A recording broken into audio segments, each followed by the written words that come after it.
Good morning, good afternoon, good evening. Hello, bonjour, habari, ¿cómo estás? Welcome to another edition of the 360-degree brand story, a show hosted by Akiko Stories, powered by African MSME Collective. I am Joe Mukoko, your host and moderator for the show.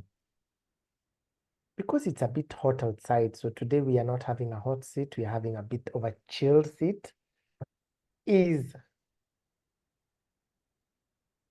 my business partner and founder of Akiko Stories, co-founder of African MSME Collective, Chesubire Greg. And that 360-degree brand story, brands come alive one brushstroke at a time. We have this conversation bi-weekly about the comprehensive nature of storytelling. You know, when we were growing up, our view of storytelling was so linear. Once upon a time, there lived, or if it was in Swahili and I would translate, hadithi, hadithi, hadithi njo, we would actually call the story. I don't know how to translate that. I'll leave it to Chesubire. I know she's looking at me wondering what I am about to throw her way. Today, there are no curveballs. I was thinking of an African saying, but it shall come as the story comes. So feel free, feel welcome. Storytelling is part of our daily activities, our daily lives. We tell stories from the minute we wake up to the minute we go to bed without realizing that we are telling stories, verbally, orally, with our actions, with our stakeholders, family, friends, most importantly, our customers and brand stakeholders. So Chesubire, welcome to the show. Thank you, Joe. How are you today? I'm good. I'm really good. And What you? is the most interesting thing that has happened to you today? Oh, today. Other than being on a chilled seat, today you're not on a hot seat.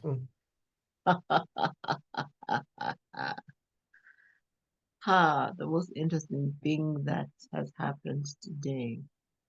I think it's the multiple conversations we've had about MSMEs because it's amazing how it's a never-ending conversation. And that's what struck me again today. Never ends. Never ends. Yeah. So that's really, for me, that's what really stands out. Thank you. I'm happy to hear that. I want to throw a question at you. Mm-hmm. You knew that was coming. That will Always. take us into our discussion today. He who tells the story first owns the narrative. I know the sauce. You know the source.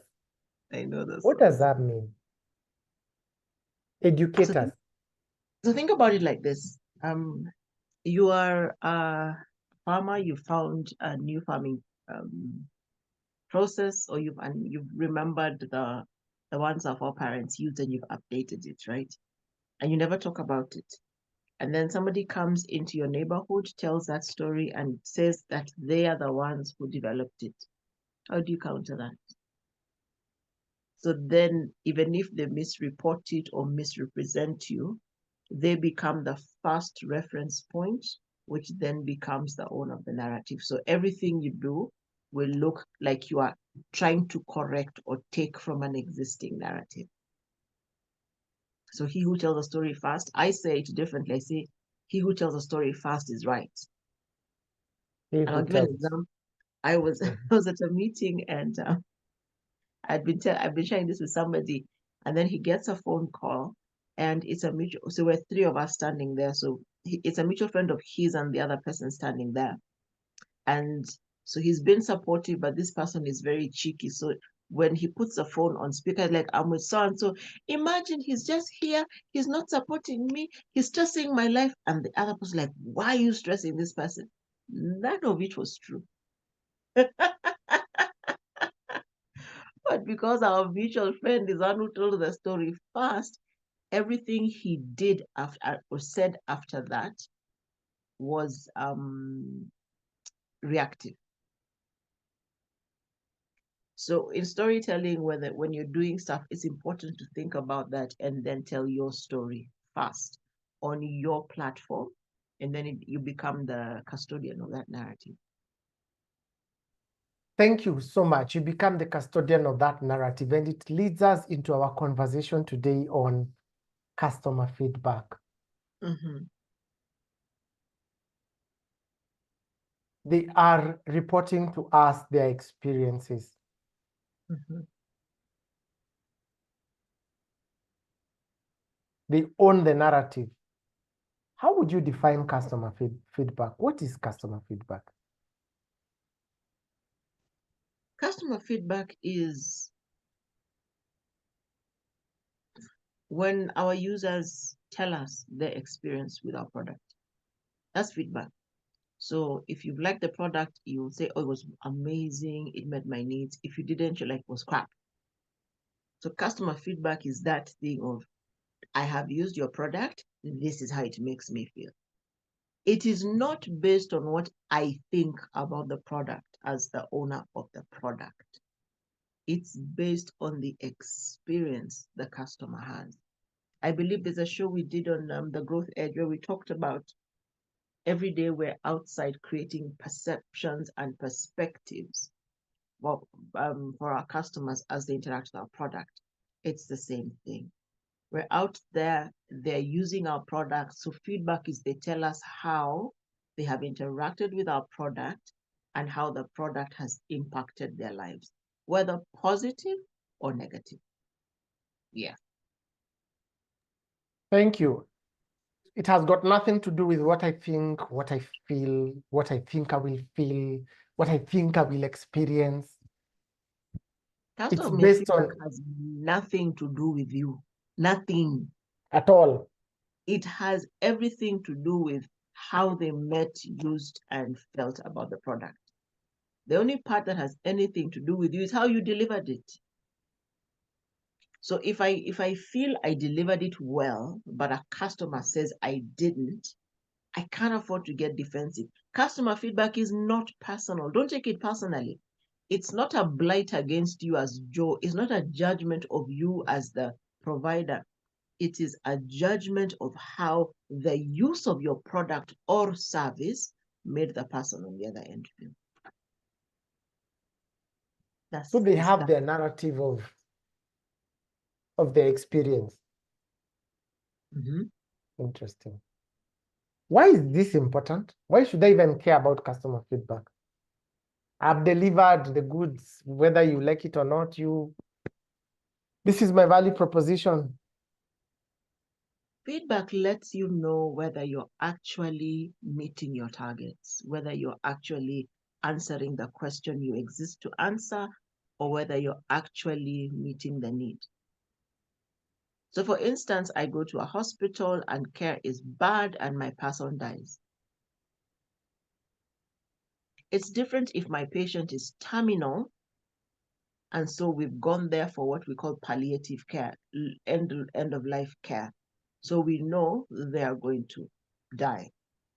We're just making them comfortable. But if you look at most hospitals, when you get to the place of palliative care, they move you to a hospice. They don't keep you in a hospital bed. Why? Because they know they have told you there's nothing we can do beyond this point medically. But I can go and say they have not done enough for my patient. It is my right to say that and my right to go for a second opinion. I could be selling shoes and everybody to that point has loved the shoes, but you didn't. I cannot come and tell you, but everybody loves them, but I didn't. As I'm saying, customer feedback, it's not personal to you, and it's about whether or not your product met my need.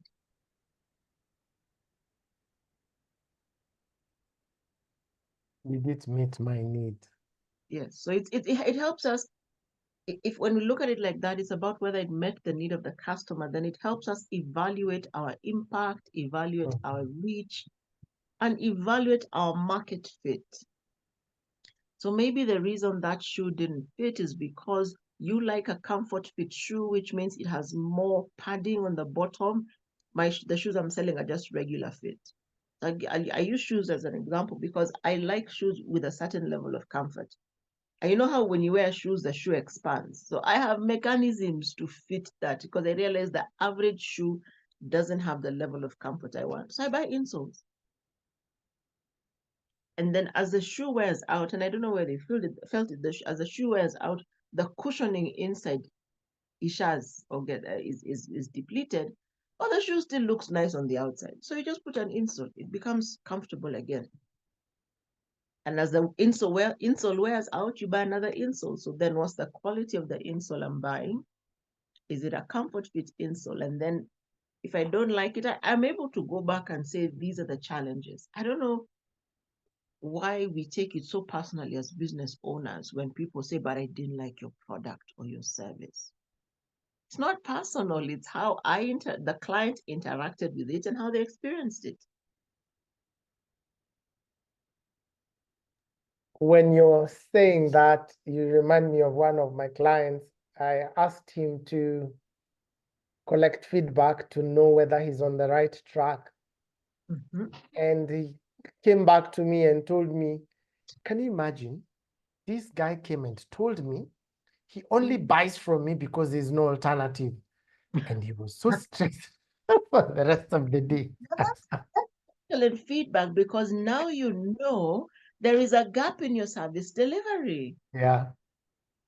Because why is it that he's thinking of alternatives? Because there is a gap. Yeah, and you see, he said, I will continue. I'm not stopping to use your product, but there is no alternative. And he took that personal, and I asked him, has he stopped buying? No. He gave you feedback? Yes. How long ago was this? 1 month. And he buys every week. So has he still kept to his purchase pattern for every week? He was like, yes. I said, okay, that's a customer to keep. Find out why he needs an alternative. Why not you? And when you're talking about us not getting upset, because it's a way of evaluating our impact, our reach, our market fit. What am I not doing right? And how can I do better? And for SME owners listening, in corporate or in the workspace, there's what we call performance management review. So customer feedback is our performance management review. Yes. It is our performance management review. But here's the other side of it. Huh? A customer who appreciates your service will feedback. Okay. The rest leave. They stand up and leave. So if a customer actually comes back to say, this is not working for me, that's the customer you need. So I think that the thing we must do as business owners is divorce ourselves from being one with our product. Mm-hmm. We are one with our product in the sense that we designed it. But once we give it to the customer then must determine, keyword, the customer must determine whether it fits the need. And if it doesn't and they tell you it doesn't, what are you going to do that will make it fit the need?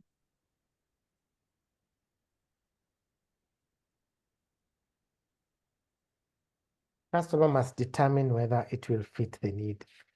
And at that point of customer must determine whether it will fit the need. How then can we collect this customer feedback in a way that is useful, impactful,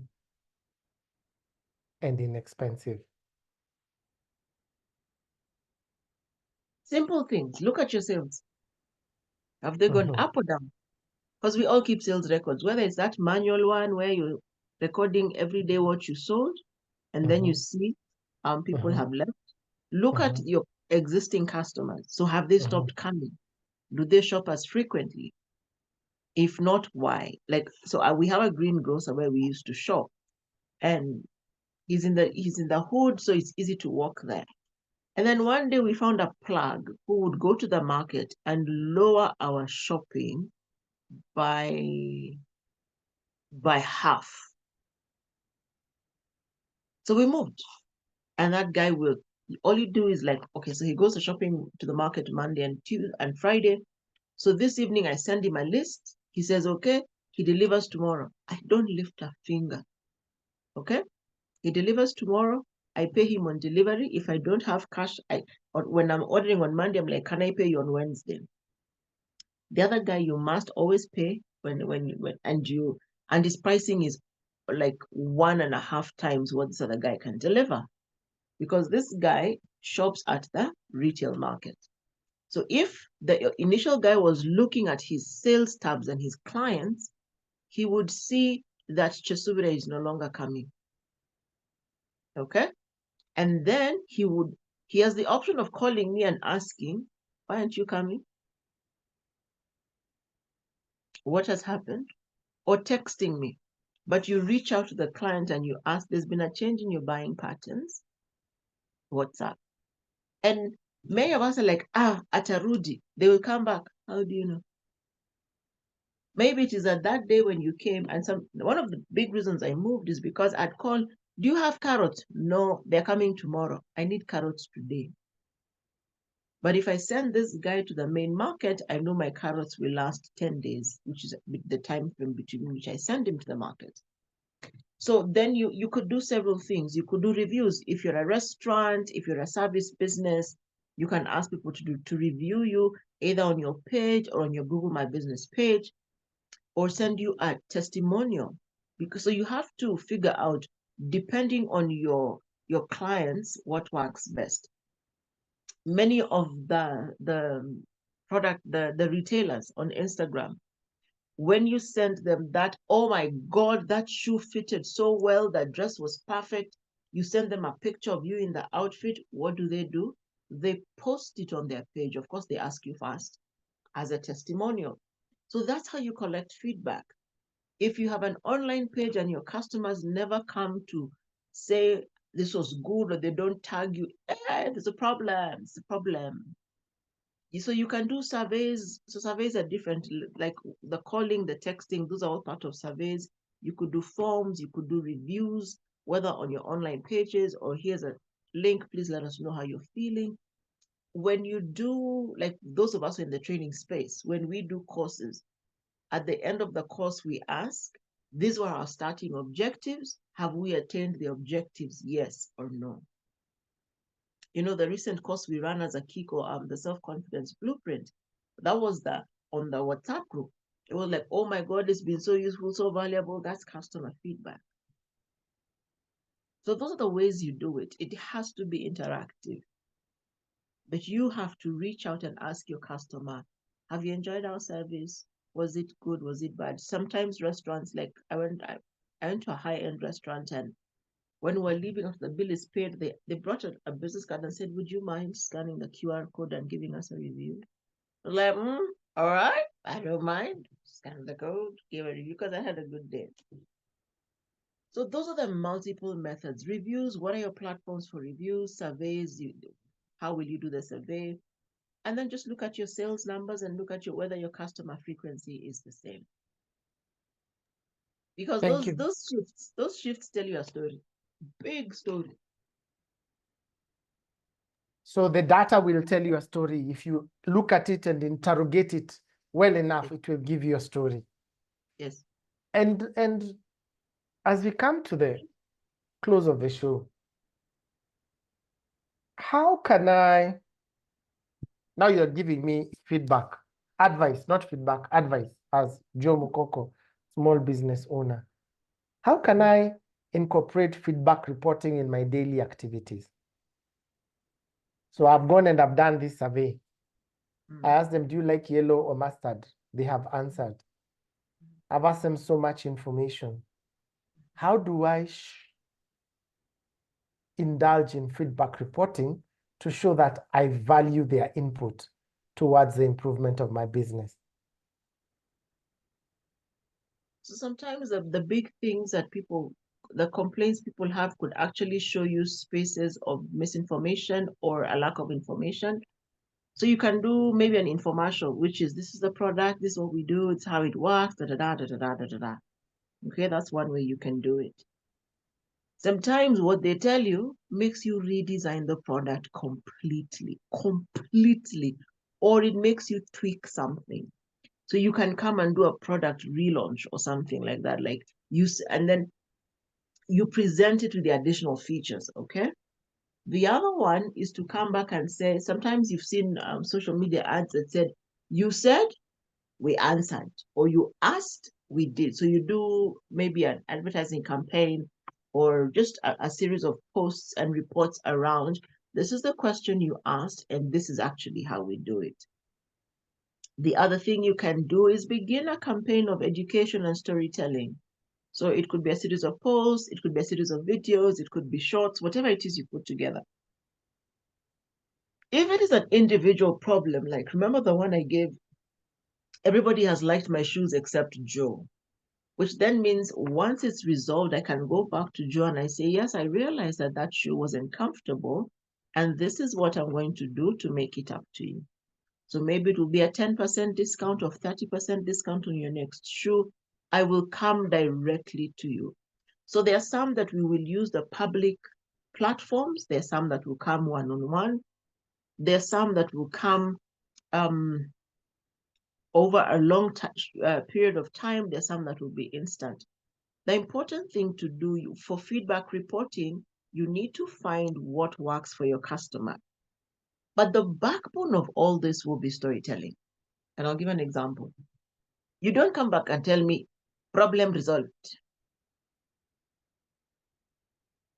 What does that even mean? It is a conversation, and storytelling is not rocket science. Yes, when you go online, you see, oh, you must have a plot, you must have suspense.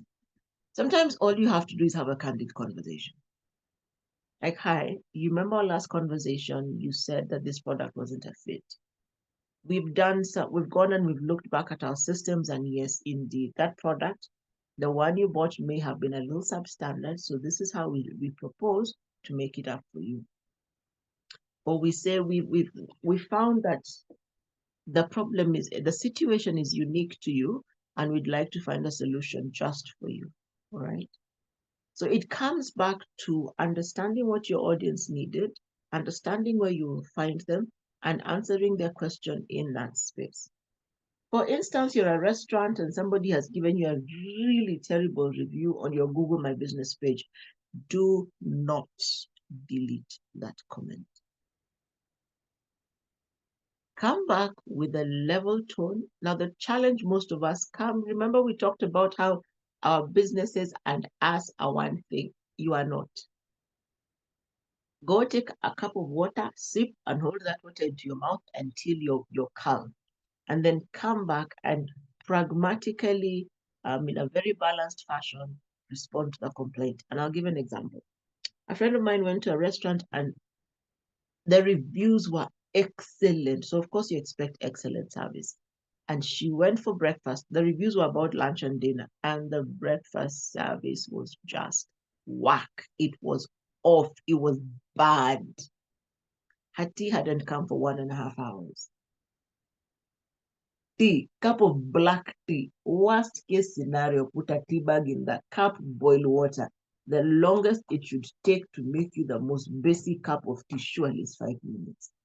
If you're going to do the African style where you must put water in the sufuria and boil it in the pan, 10 minutes tops. 90 minutes later, she didn't have a cup of tea. When they brought her whatever, and then they brought and forgot the snack, and when they brought the snack, it was just dry, it was boring. So she went to their Google My Business page and she reviewed and she said service was terrible. What the owner did, the owner came on and apologized and said, I apologize for your service. And she was very specific to say, I've been told, and when I've asked people, they all say lunch and dinner service are good, but breakfast service is bad. The owner said, I realize we may have not taken good care of breakfast service, and she offered them an incentive to come back. We will improve, give us X number of weeks to improve, and please come back and review our services. Then she called her directly and offered her a meal of her choice on the house for her and her family. What this business owner demonstrated is the understanding that it is possible to deliver bad service. And then she resolved that particular issue. That is why customer feedback is important, because it helps us iterate our product. It helps us improve our offering. It helps us change how we deliver everything. So if you do nothing else going forward, you must understand that the best customer you have is the one who comes and feeds information back to you. At least they're still interested in working with your brand.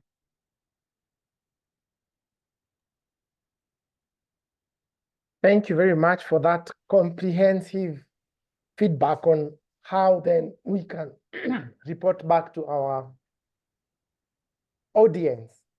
And you have mentioned audience more than price, meaning it's very important for us to keep an eye on who it is we are serving. Feedback will help us improve, iterate, and deliver better. What is your parting shot to our audience? You can never go wrong talking to your customer. You can never go wrong. If we are to stay in business as business owners, we must consistently have conversations with our customers. We must consistently listen. So talk to them. Listen actively to what they're saying. Don't listen to respond. Listen to resolve. Listen to respond means you're just, but it didn't work, but it works for others. So listening to resolve leads you to asking leading questions, which helps you find their depth of pain, and then that's the pain you deal with. So talk to your customers, listen to resolve, and just be willing to understand. Imagine it's not personal. It's not personal. So then also train your teams not to take feedback personally.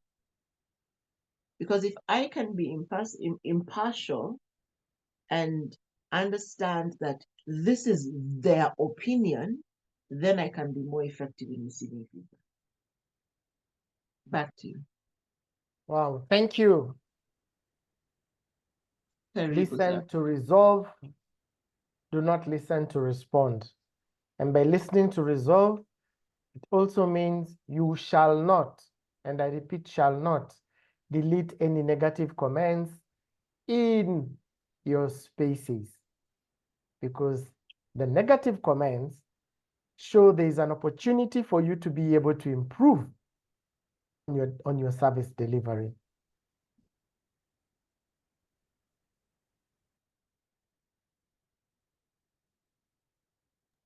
This has been the 360-degree brand story, where brands come alive one brush stroke at a time.